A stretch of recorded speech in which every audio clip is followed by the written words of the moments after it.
Oi, gente. Esse é o segundo vídeo da série de 3 vídeos sobre o livro Sentimento de Solidão, da Melanie Klein.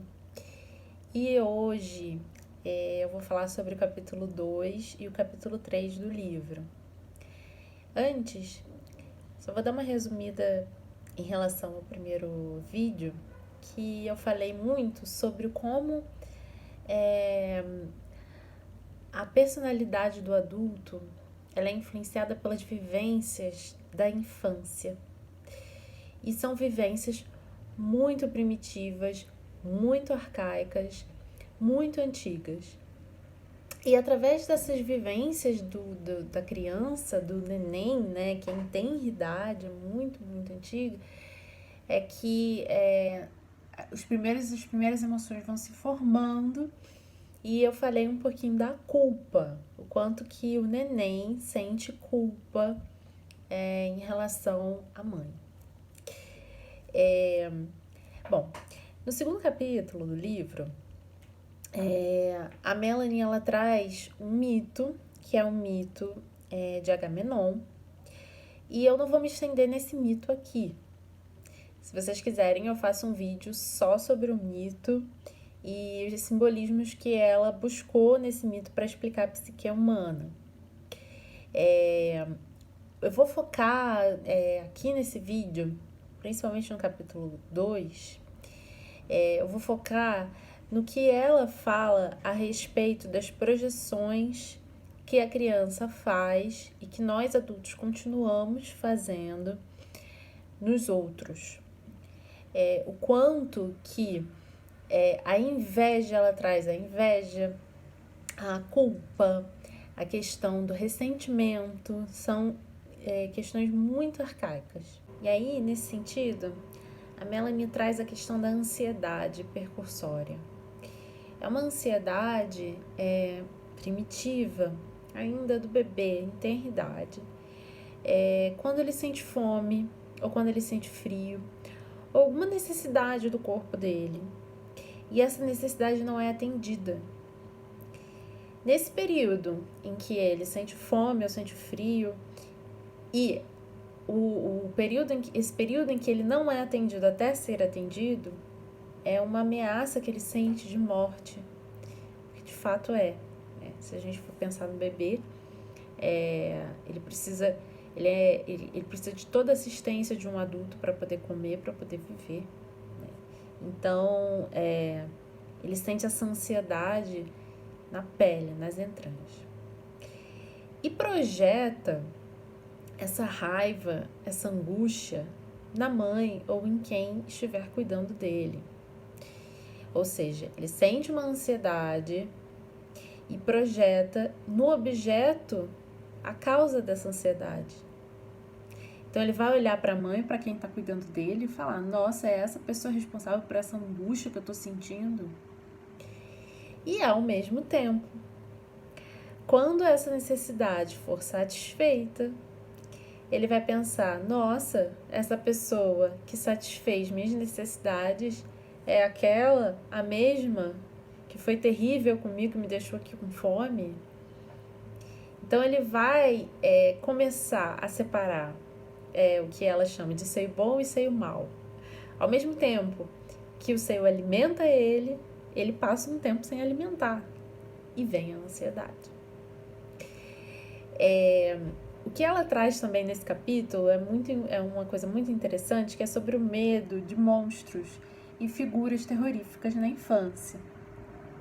Esse medo que muitas crianças têm do monstro dentro do armário, do monstro debaixo da cama, é devido a essa ansiedade super primitiva.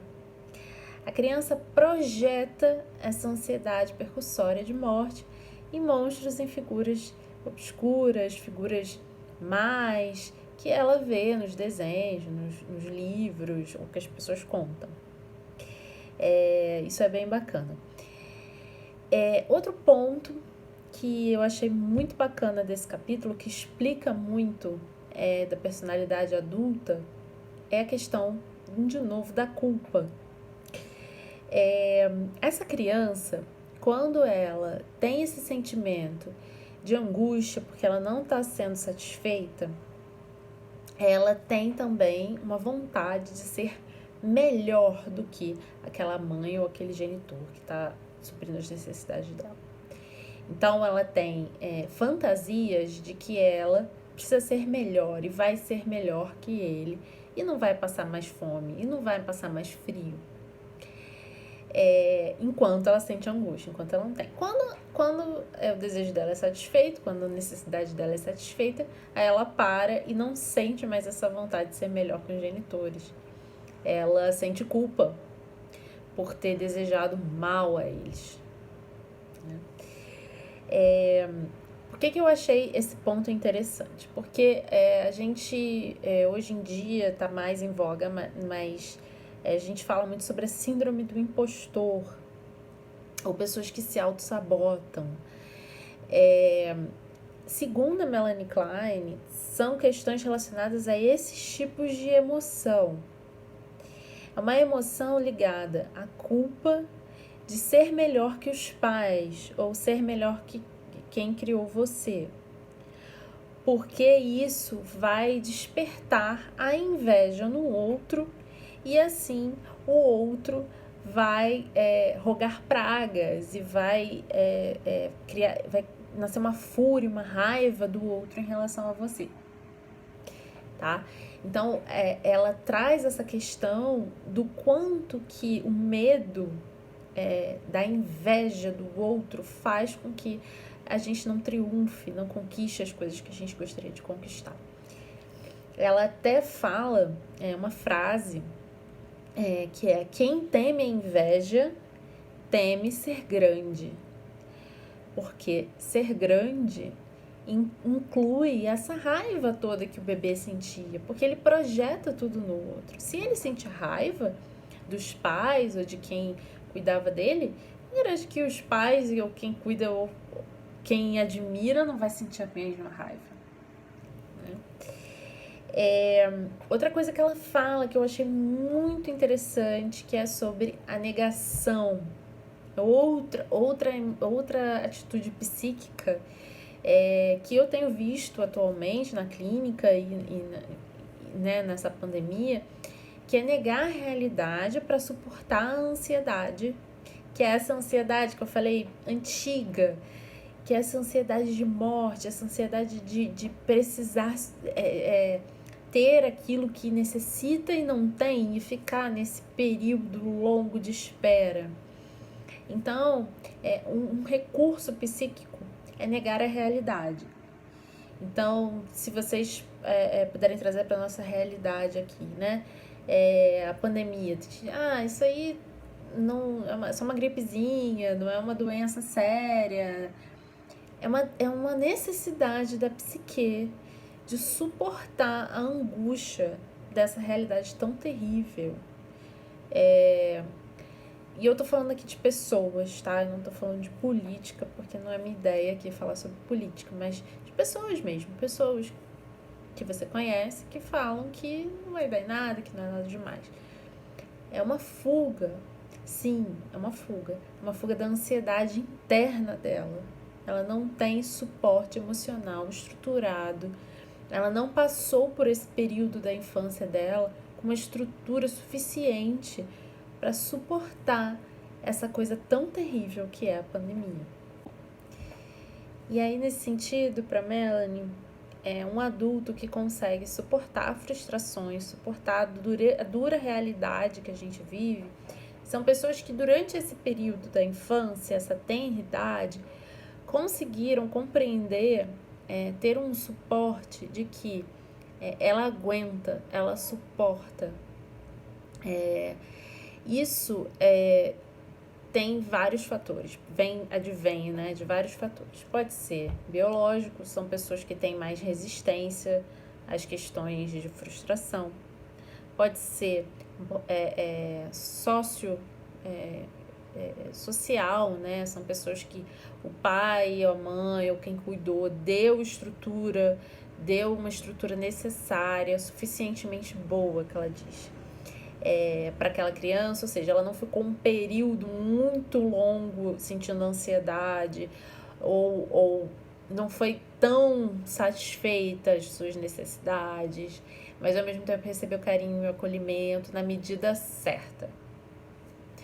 Só que essa medida certa, né, é ideal, é algo ideal. Na prática, é algo muito, uma perfeição difícil de ser alcançada. O adulto, ele, se não passa por esse período da infância, onde ele não fala, né? Se vocês pararem para pensar, o bebê não fala, ele só sente. Ele se torna um adulto que repete esses padrões e esses sentimentos. Por isso que na terapia nós recorremos às histórias da infância, para que essas sensações possam ser verbalizadas, introjetadas, ressignificadas, para que essa culpa em relação ao outro, aos genitores, possa ser ressignificada e mais que isso, né? Ampliada para depois voltar. Nós não conseguimos eliminar essas emoções infantis, não conseguimos mudar a nossa história, voltar no passado e mudar. Mas nós podemos aceitar as situações como são, pegar essas situações, pegar nossas potencialidades em relação a essas situações e adaptar a nossa realidade enquanto adulto. Bom, vejo vocês no terceiro vídeo, que é onde eu vou falar sobre o sentimento de solidão, que é o 4º capítulo. Deixem nos comentários, me digam o que vocês estão achando. E se vocês querem um material sobre o mito de Agamenon e as analogias que ela faz, que aí eu faço aqui, tá bom? Um abraço!